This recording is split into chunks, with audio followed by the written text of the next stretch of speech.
All right, so moving on to empirical formulas today.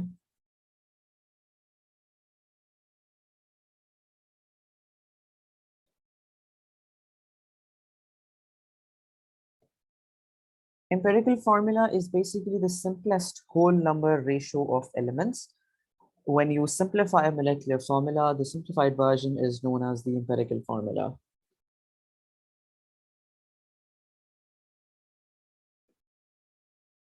Simplified whole number ratio of elements. Molecular formula is the total number of elements. Okay.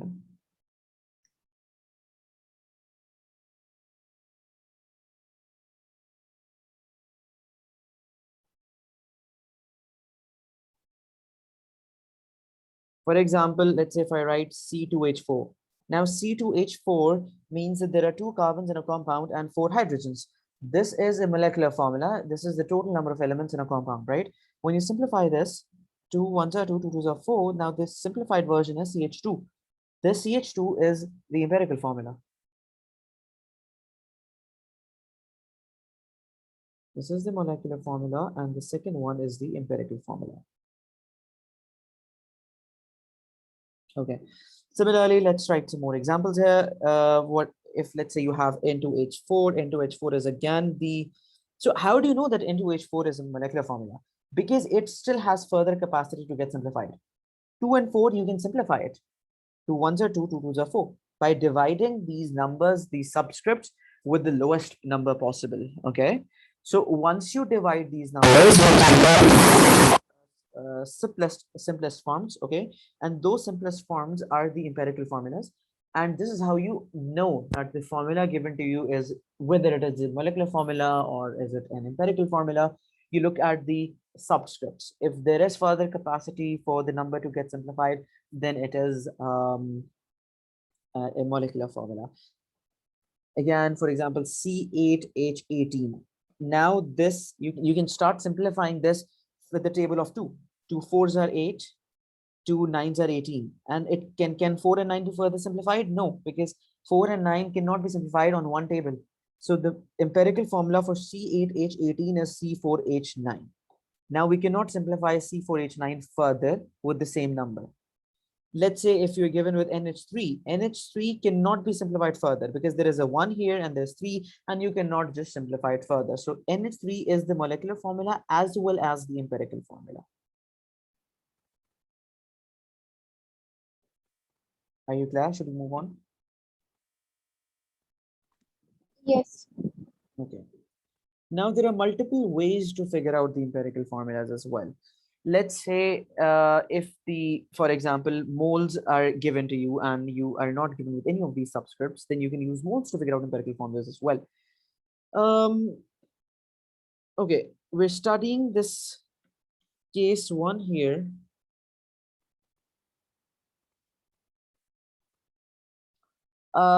Let's say if you have MgO given, magnesium oxide, and if I tell you that moles of magnesium,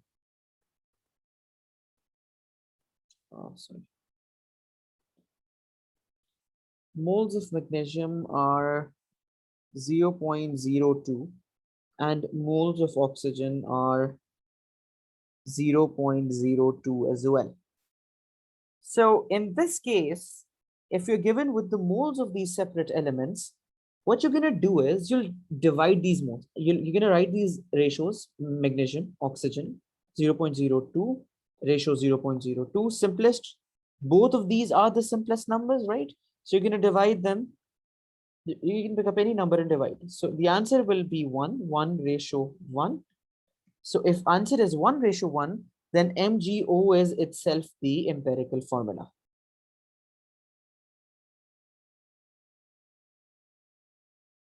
Is it clear up till now?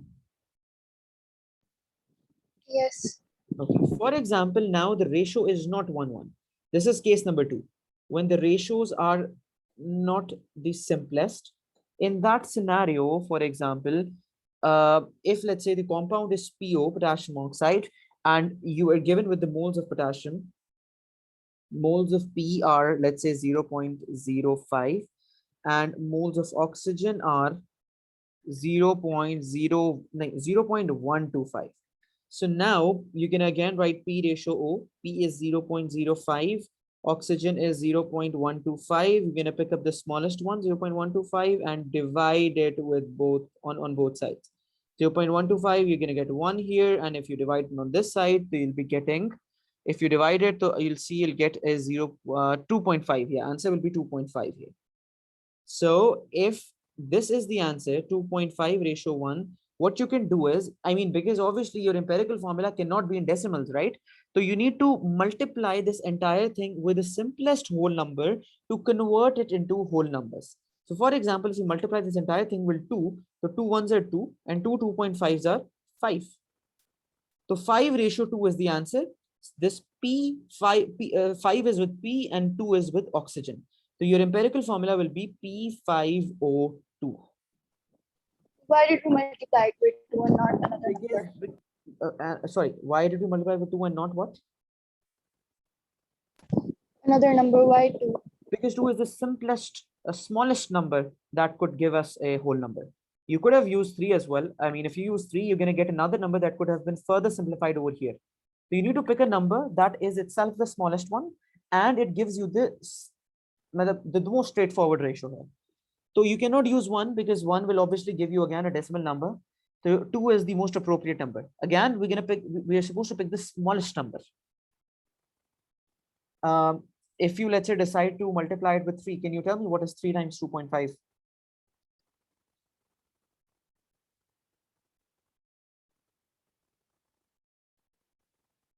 7.5. Again, you're getting an answer in decimals. 3 is not the appropriate number. Okay, this is why we're using 2. 2 is the smallest possible number that gives us a whole number. And even if you go for 4, so again, you'll have to attempt further simplification at this step. So 2 is the only number that's going to give you the simplest and smallest number, the simplified ratio set. So this is how you can calculate empirical formulas when you're given with moles. This was another technique. All right, now there's another way to calculate empirical formulas. Let's just write the names of these cases as well. So the first technique, this here, was calculation of empirical formula through simplification. So you can write it here. So it's going to be easier for you to understand these questions later on. Calculation of empirical formula through simplification.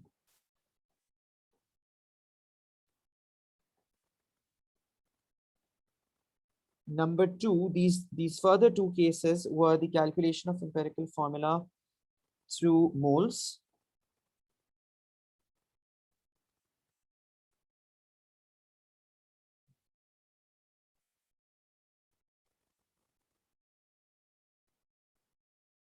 And number 3 is what we're going to do right now. Let's just write the name as well. It's calculation of empirical formula through percentages.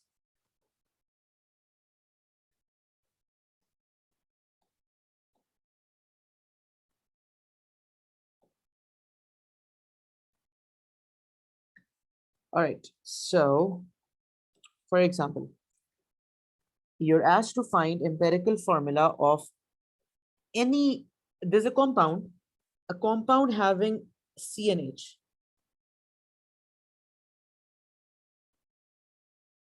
A compound having carbon and hydrogen. So in that scenario, let's say you're given a percentages. Hydrogen is 85.7%.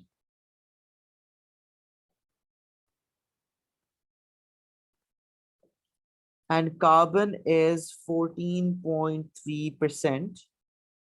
C ratio H. And you're asked to find the empirical formula.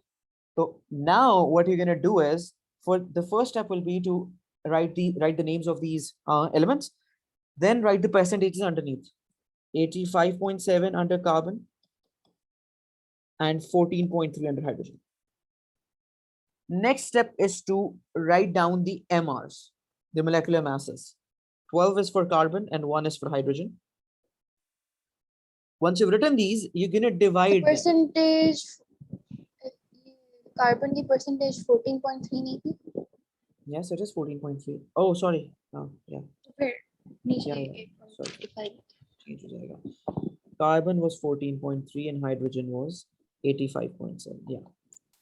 Up, you've written 12 underneath 14.3 and 1 underneath 85.7. Now what you're going to do is you'll simply divide 14.3 divided by 12, 85.7 divided by 1. So I think, wait, I think I've made a mistake here. The mistake is that carbon should be more.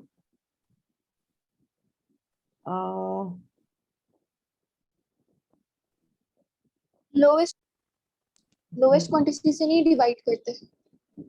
नहीं, इसमें नहीं करते हैं. जब percentages आए तो आप वो सब हम मोल्स में कर सकते हो.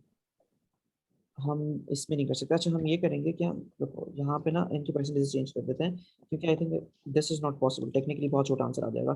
तो carbon must be 14.3 and hydrogen. या ऑब्वियसली देखो ना, एक ऑर्गेनिक कंपाउंड में you always have more hydrogen than carbons. So 85.7 ही होगा यहाँ पे. एंड दिस इज हाउ ये सारा रिवर्स होगा. इसके नीचे नहीं, मैंने ये चीज कैसे लिख दी है. Sorry.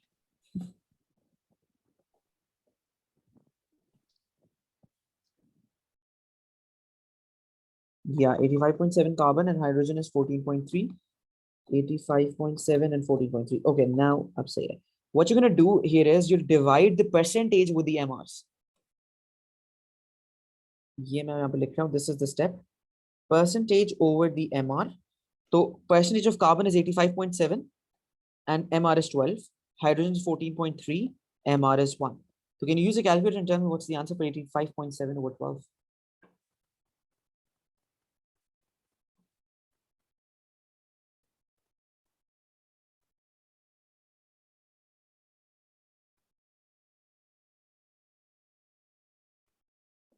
.8 85.7 divided by 12 is 7.14.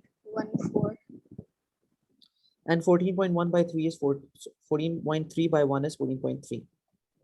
Now, since you have these two numbers after division, your next step will be to pick up the smallest number and divide it on both sides. 7.14 and 7.14. You're going to get a 1 here.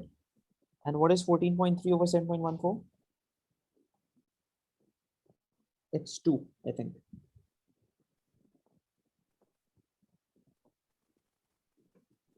Hello? Yeah, is it 2?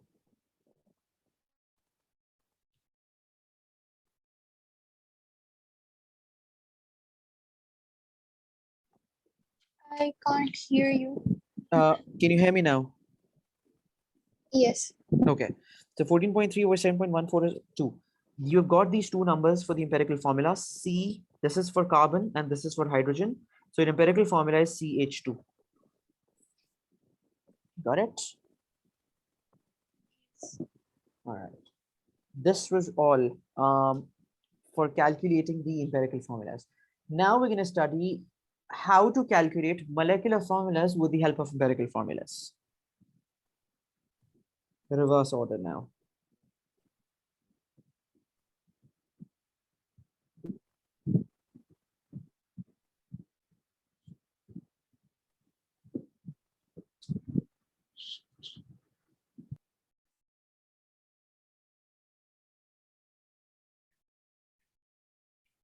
Okay, so for molecular formulas from empirical formulas, it is important that you have the relative formula mass of a compound and the empirical formula mass. This is very important. So the data that you need to know is the MR of compound,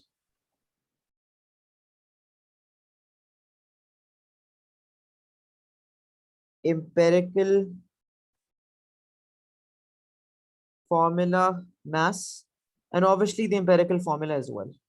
Or I mean, yeah, you should just know the empirical formula. You can further calculate the mass from that formula. So these two things are very important. So let's suppose an example question of a sort that you are given with CH2Br as the empirical formula. So the empirical formula is CH2Br. And the question tells you that the MR of the molecular formula, I mean, the molecular formula that you're supposed to find here, that molecular formula will have an MR of 187.8. Tell the molecular formula. This is the question. So your first step will be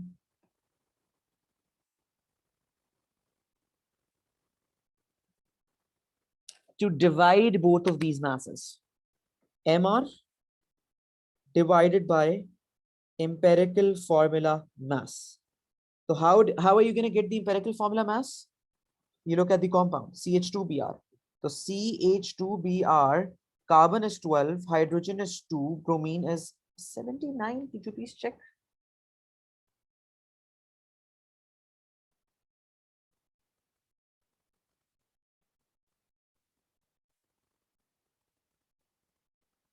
Is bromine 79 or 80? 79.9. Okay. So this is now just add these all 79.9 plus 2 plus 12. Your voice isn't clear. Sorry, I was saying you can add these all now. 79.9 plus 2 plus 12.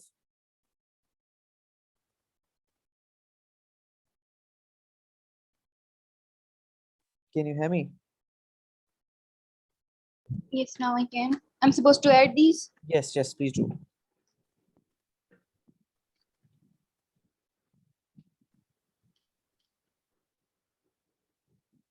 It's 0.09 into 10 power 3. How? You're adding these.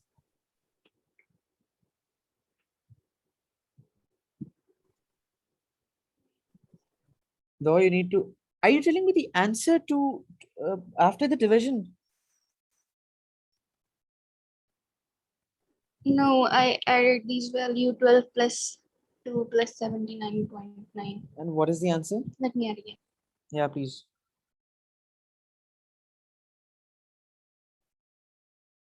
Shouldn't be 93. 93.9.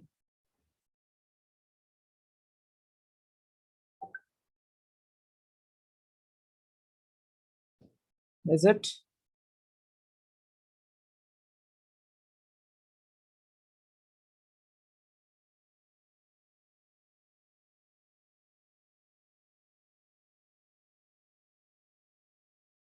Yes, 93.9. Okay, perfect. Now you have the empirical formula mass as well. What you're going to do is you'll divide both of these. Molecular formula mass is 187.8 and empirical formula mass is 93.9. Once you do the division, can you do that as well? Divide these both.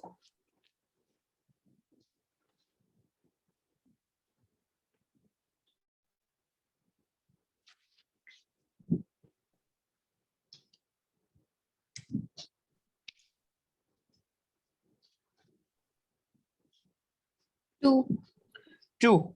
So this 2 is known as the value of n now for the calculation of empirical formula. This is very important. This is n. Why? Because the molecular formula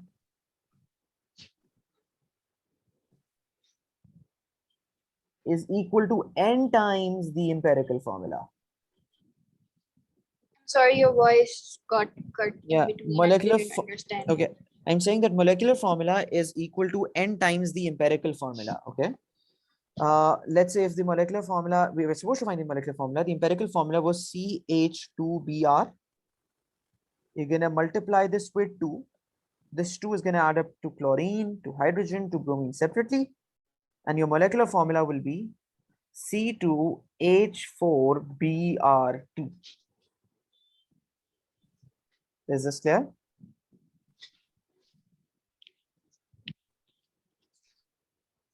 Your voice isn't clear. I Oh. didn't catch anything.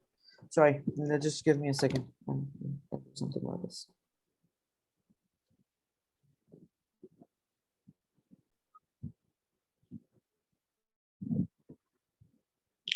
Okay, can you hear me now clearly? Yes. Okay, so I was saying this answer that you got was for n. Molecular formula is n times the empirical formula. Okay. If let's say the empirical formula was CH2Br, so you're going to multiply 2 with this entire formula. 2 will get added onto this carbon, this hydrogen, this bromine separately, and your molecular formula will be C2H4Br2. All right. Yes. All right. So this is how you calculate molecular formulas from the empirical formulas. Okay. Now I'm gonna give you an example question to attempt.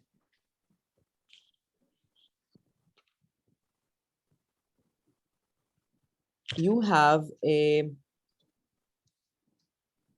MR of, let's say, let me think of a question.